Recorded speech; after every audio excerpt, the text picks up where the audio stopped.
Hey, what's up, guys? This is Beno Udrih with rotocurve.com, and I'm here with our DraftKings NBA fades for Friday, January 15th. Now, the idea of this fades video is to show you guys some of the highly owned players who we're not going to be using in our lineups today.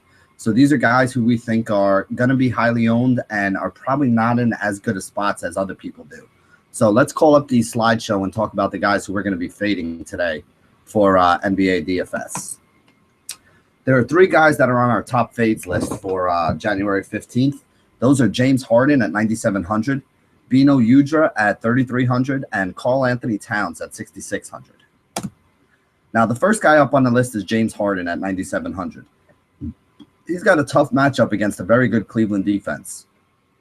He has only gone over 5x or better in 4 of his last 17 games. And he's not gone over 6x value since December 9th, which was 18 games ago. His minutes have dipped down to like the 30-35 range when he was averaging closer to 40 earlier in the season. Now, that might not seem like a big deal, but when you have to pay up for a guy at 9,700 and you need 50 to 60 fantasy points out of him in order for him to reach value, those extra 5 minutes do mean a lot. It's basically been the difference between him getting 50, 60 fantasy points and him getting 40, 45 fantasy points, which is not going to be enough to get it done at 9,700. I think one of the main reasons why we've seen his fantasy numbers kind of dip is his free throw attempts per game are way down from where they were. This is a guy who used to take 15 to 20 free throws a game and get fouled, almost every other play by just going to the basket and throwing his body into people.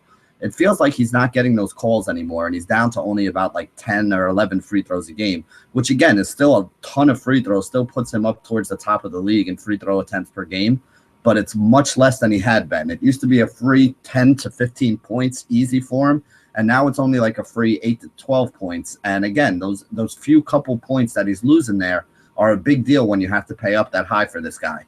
So even though people are going to be talking about him going up in this high-scoring game, high-paced matchup against Cleveland, Cleveland does have a very good defense here, and I think that James Harden is going to be somebody who underperforms the 50 to 60 fantasy points that we really need out of him today. I don't see him hitting the upside of 60 to 70 in this matchup, and I think he'd be one of the top guys that I'm not going to be using on my rosters.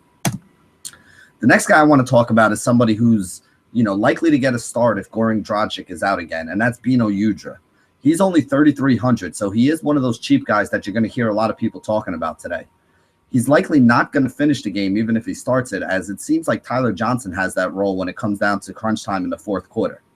I agree he is dirt cheap and he doesn't need to do a lot, but again, he was dirt cheap last game at 3,100, and he didn't hit value in that game as he only put up 14 fantasy points.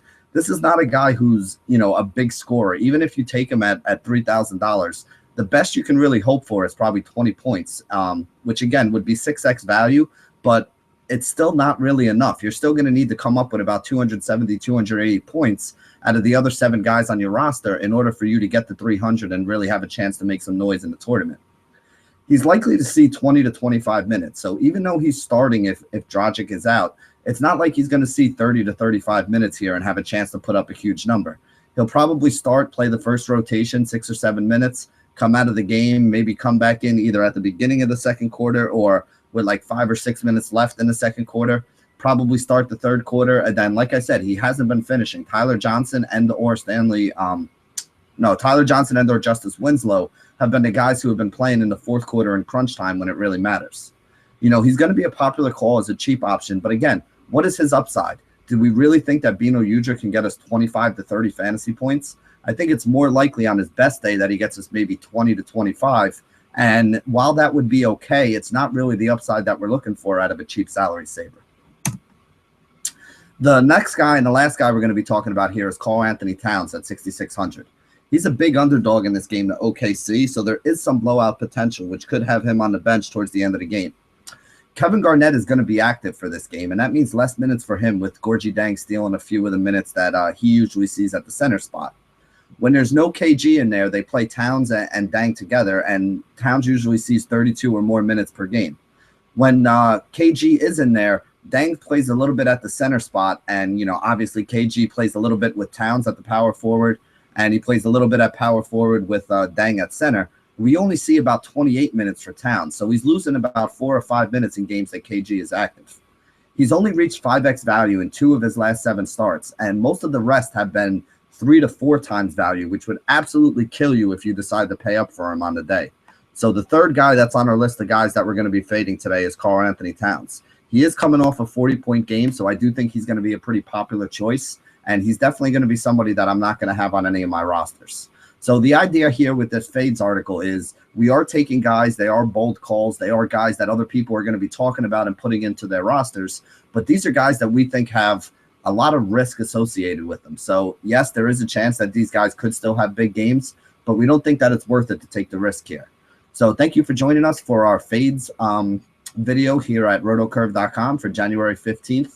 As always, make sure to get over to the RotoCurve site. We got a lot of tools over there that'll help you sort through what guys you should be looking at today and which guys are in the best spots. These are 3 guys who we don't think are in good spots and we are not going to be having in our rosters. So thank you for joining us. And as always, stay classy, DFS.